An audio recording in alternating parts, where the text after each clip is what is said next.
Be sick. Couldn't ask for a better map. No. I've got to say some of the best TVPs I've ever seen have been played on ThorZain Ultra. I really hope so, and I mean, we saw everyone remembers MC against ThorZain. Yes, that's the one I'm thinking about, man. If it only goes like that. I mean, so far both these guys are playing excellent. Nani or ThorZain, who's going to be? Winner will face Red, of course, for $5,000, but the road to BlizzCon, that's everything that matters. Small break and we'll be right back. Game 3 on ThorZain Ultra.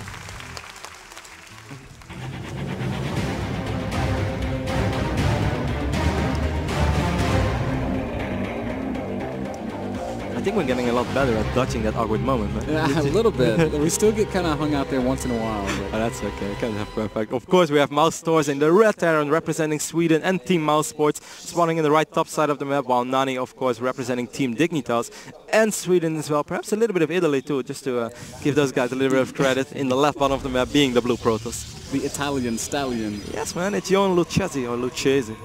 Well, I like it because I've always said Nani's got the eye of the tiger, right? I love that about him. He's so intense, such a fierce competitor. He's an excellent player. I'm so hyped for this map. I can't even string a proper sentence together. I really hope we're going to see an awesome game. Let's talk a little bit about strategy. The no-gas fast expand build. If you even do it on Metalopolis, you're probably going to do it on ThorZain Ultra. Well, he's done it twice now. Yeah, so it would make a lot of sense. Anything else would be surprising. This is not a map where you go Banshees, even though I'm not going to say that it's bad, because Banshees can always work. Totally one-base pushes are always dangerous. But yeah, I mean, the travel distance is really far. And if you like to play these no-gas fast expand builds, and look at this, I think Nani is going Nexus first. Oh, wow. Very bold, saving a lot of money. There's no gateway down. I think you're absolutely right. And, you know, you mentioned one-base stuff. I don't think ThorZain's going to do that. No, that's what I said. It's very unlikely that ThorZain's going to do it. But even if he did, if history is any indicator, Naniwa has been cheese-proof through this entire tournament, so I think he'd be making a mistake.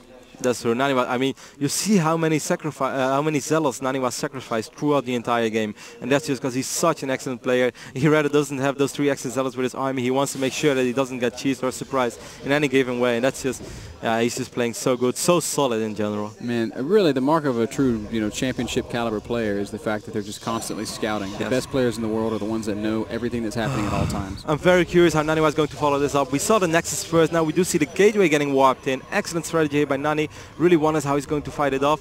I'm expecting a 19 cybernetic score, actually 18 assimilated already, so probably 19 cybernetic score and a 19 second gateway as well, just in case, unless he's very, very, very sure that ThorZain is not going to put any aggression, then I guess he would be fine temporarily on one gate. Now ThorZain's already started this command center. He's not going to really. He's just now getting a look at the Nexus first, so it's going to be. He's not really in a position where he can just say, "Oh, I'm going to throw down 3 or 4 barracks and go all in." That would be. It would probably be too late right now. Naniwa could potentially scout that. We do see that second gateway being added actually before the cybernetic score. So there we go, cybernetic score being added right now as well. So Naniwa is not just playing this blindly, not in case like, oh yeah, let's just go Stalker straight away, because most likely he's not going to go aggressive anytime soon. He's probably assuming that ThorZain does it, but still he has the backup plan, which once again makes sure it just shows what an excellent player he is. Yep, ThorZain dropping double gas now right behind this, so he's in the start to tech. He's been really showing a serious liking of this super biocentric play. It's a little bit different from what made him famous in his TVP, but it's definitely working well for him, and he's got some of the best TVP in the world right now, so you can't take anything away from that.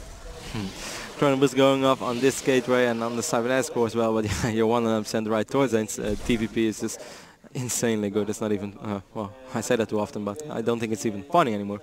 We see this probe right now from Nani. He's getting a sneak peek. I love how he's not just, okay, he's not sacrificing it. I want to say I love how he's not blindly just rallying it in and hoping for the best. Actually, when he realized there's nothing, okay, he's still losing it in the end, but that's probably because he didn't expect ThorZain to move those Marines there. Nani will always try to get maximum value out of whatever he does. Yeah, ThorZain playing just such as, he's just been doing the same thing, game in, game out, time and time again. Getting that fast expand up, going reactor tech lab so we can start the upgrades. Probably going to make a lot of Marines and just a few Marauders before, moving into that. You've got your early mid-game push that almost always comes when Terran pokes out and just kind of checks everything out.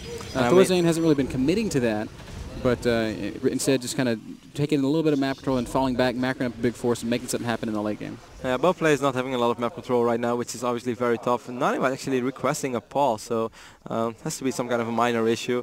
I'm not sure why he wants on paper. Since that goes, so from my part we can jump back into game, and here we go. All right, so here we go indeed. Naniwa got a couple gates down. Cybernetic score is about 75% through Warp Gate. Wow, Ooh. I'm tripping on my... Ooh, what is that? Like a Stalker right now, running into a Marauder, but we don't have concussive shells as of yet, so nothing to worry about. Yes, indeed. Actually, ThorZain opting for Stim first this time. I wonder if he's going to go for some sort of early barracks push.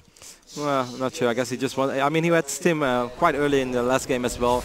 It's also, of course, very good in fending off cheese. You have to stall a little bit of time, but once you do have Stim, if you can get once the right moment, you can melt Stalkers and Zealot if there's no additional support. Warp gates are ready right now for Nani. So far, we have 4 warp gates. The robotics facility is going up, probably just for scouting purposes. We might actually see him going Colossi as well, but I'd be surprised. I don't think I'd be that surprised. I mean, I would have before seeing him play today, but he's been really favoring that, 2-3 Colossi. In the game on Chikurs, he got like 6 Colossi out before he even started to switch back into normal stuff. Look at this, Naniwa knocking out these rocks. Looks like he might be thinking about taking a fast third. The thing is, if you go for a fast Colossi, I mean, often Colossi are really scary for a Terran because, I mean, if the maps are smaller, before you know it, you get a couple of force fields and a Colossi in good position and your bio army is going to melt. But, I mean, as you already mentioned, it's hard to force field on this map, so it's not like you're going to be aggressive with your Colossi anytime soon.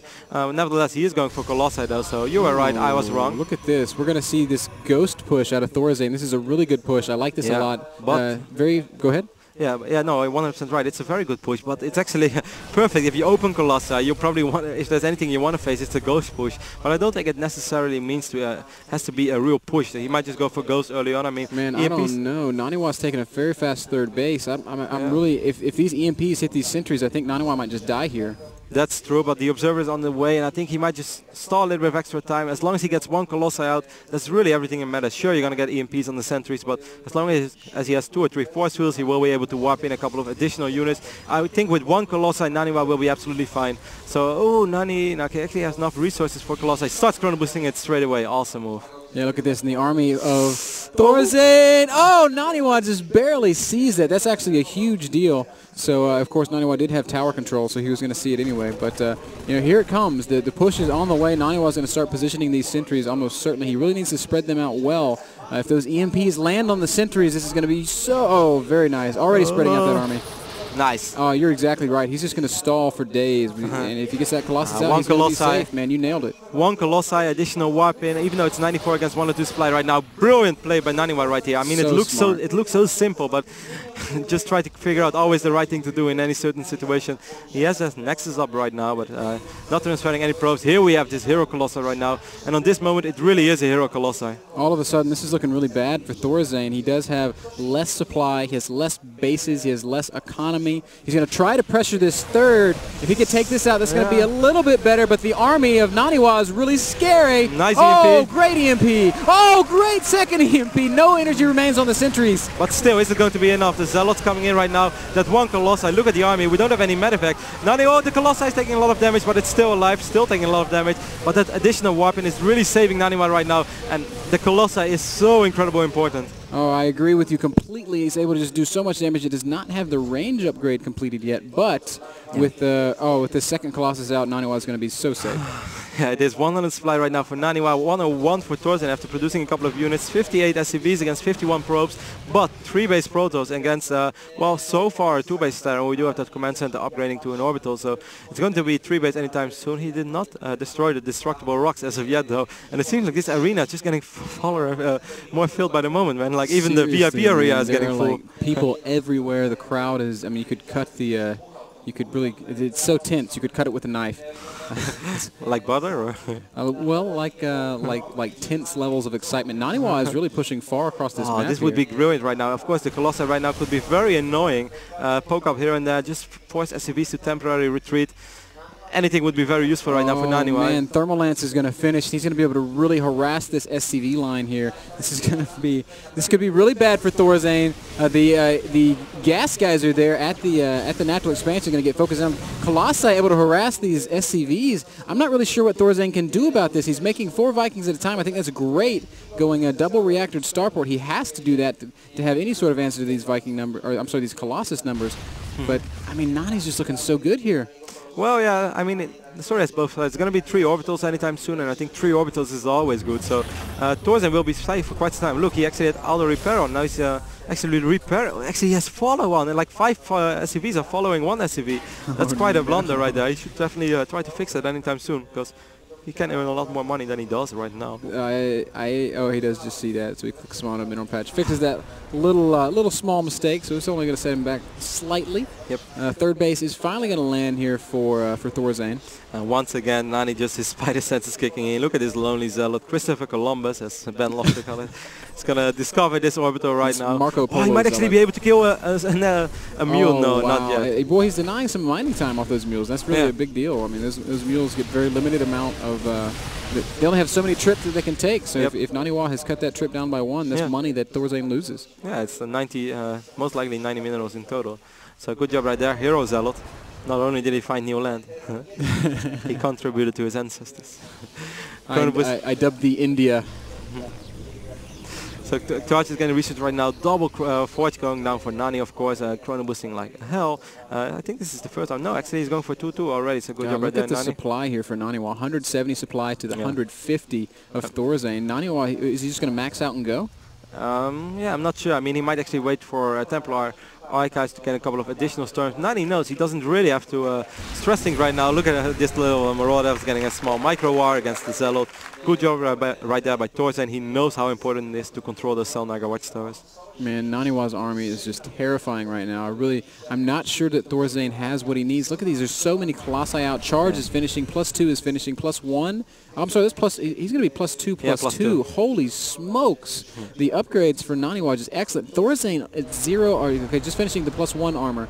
And only with +1 attack. He's well behind in upgrades. Yeah, definitely. It's going for 2-1 anytime soon. But by that time, Naniwa might actually go for 3-3. I wonder when Naniwa is going to try to go for that 4th Nexus. I do feel that he could have done it. Not even just to mine from it, just to make sure that it's there already. So if he mines out anything else, that he can transfer probes. And of course, I think it's always worth to take as many assimilators as you can as Protoss. Certainly when you have the Templar Archives, and we did see him warp in the Templar Archives. So, I mean, for anything, for Archons, for High Templars, just get as much gas as possible. Nani is right now going to build a pylon over here, so most likely he's going to follow it up with a Nexus.